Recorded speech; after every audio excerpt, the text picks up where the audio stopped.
Assalamualaikum warahmatullahi wabarakatuh. Perkenalkan, kami dari kelompok 15 program studi teknik industri. Di sini kami akan mempresentasikan tugas pendahuluan praktikum fisika dasar tentang percobaan ke-7, yaitu bab hantaran listrik, yang beranggotakan saya, Jihan Novitasari, dengan NIM D600210086. Nama saya Ananda Bilbina Azhara, NIM D600210088. Nama saya Faris Fauzan Zahran dengan NIM D6002101102. Saya Asifah Dita Arfiani dengan NIM D6002101104. Baiklah, saya akan menjelaskan apa itu hantaran listrik.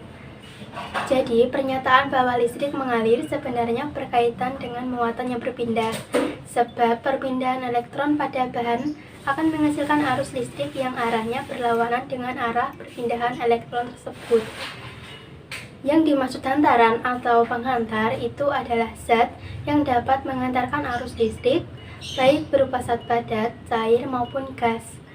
Arus yang mengalir pada suatu penghantar besarnya sebanding dengan tegangan atau beda potensial antara ujung-ujung penghantar tadi, atau dapat dinyatakan dengan persamaan I sama dengan V per R, di mana I adalah arus, V adalah tegangan, dan R adalah tahanan dari penghantar. Yang pada umumnya tahanan akan berubah terhadap perubahan suhu, dan untuk penghantar listrik dari logam besarnya tahanan akan bertambah besar jika suhunya semakin tinggi. Berdasarkan jenis bahannya, sifat hantaran listrik digolongkan menjadi 3, yaitu konduktor, semikonduktor, dan isolator. 1. Konduktor listrik. Konduktor listrik adalah bahan-bahan yang dapat digunakan untuk menghantarkan listrik. Agar arus listrik dapat disalurkan dengan baik, maka dibutuhkan bahan yang mampu menghantarkan arus listrik dengan baik pula. Contoh dari konduktor listrik adalah tembaga, perak, dan emas. Meskipun perak dan emas merupakan konduktor yang sangat baik, tetapi karena harganya yang sangat mahal, kabel rumah tangga biasanya menggunakan bahan dari tembaga. 2. Isolator listrik. Bahan isolator adalah bahan yang sangat buruk untuk menghantarkan listrik karena di dalam bahan ini elektron sulit mengalir. Pemberian plastik atau karet sebagai pelapis kabel bertujuan agar kabel lebih aman digunakan. Sifat plastik dan karet yang sangat buruk dalam menghantarkan arus listrik membuat kedua bahan tersebut masuk ke dalam kelompok bahan isolator. 3. Semikonduktor listrik. Bahan-bahan yang berada pada suhu rendah bersifat sebagai isolator, sementara pada suhu tinggi bersifat sebagai konduktor disebut bahan semikonduktor listrik. Contoh bahan semikonduktor listrik adalah karbon, silikon, dan germanium.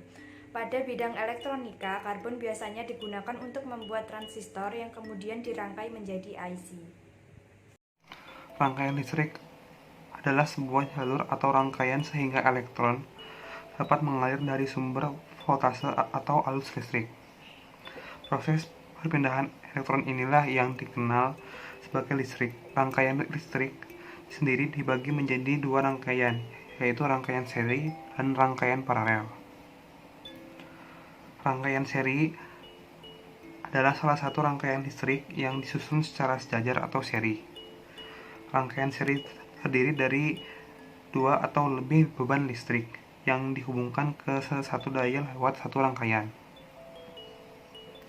Rangkaian paralel adalah salah satu rangkaian listrik yang disusun secara berderet atau paralel. Rangkaian paralel merupakan salah satu yang memiliki lebih dari satu garis edar atau mengalirkan arus. Dalam kendaraan bermotor, sebagian besar beban listrik dihubungkan secara paralel. Contoh hantaran listrik pada kawat. Alat dan bahan yang kita butuhkan adalah kawat sebanyak 1 buah, 3 buah batu baterai, dan lampu bohlam. Pertama, belahlah kawat menjadi 2 bagian. Hal itu bertujuan untuk memperkuat daya hantar listrik dan agar tidak kendor saat digunakan. Selanjutnya, menghubungkan potongan kawat yang sudah kita belah tadi pada kutub positif dan kutub negatif pada rangkaian batu baterai yang sudah kita rangkai. Dan yang terakhir, hubungkan kawat tersebut pada lampu yang digunakan baterai sebanyak 3. Bertujuan untuk memperkuat hasil dari hantaran listrik supaya lampu menyala lebih terang. Sekian dari kelompok kami, kurang lebihnya mohon maaf. Wassalamualaikum warahmatullahi wabarakatuh.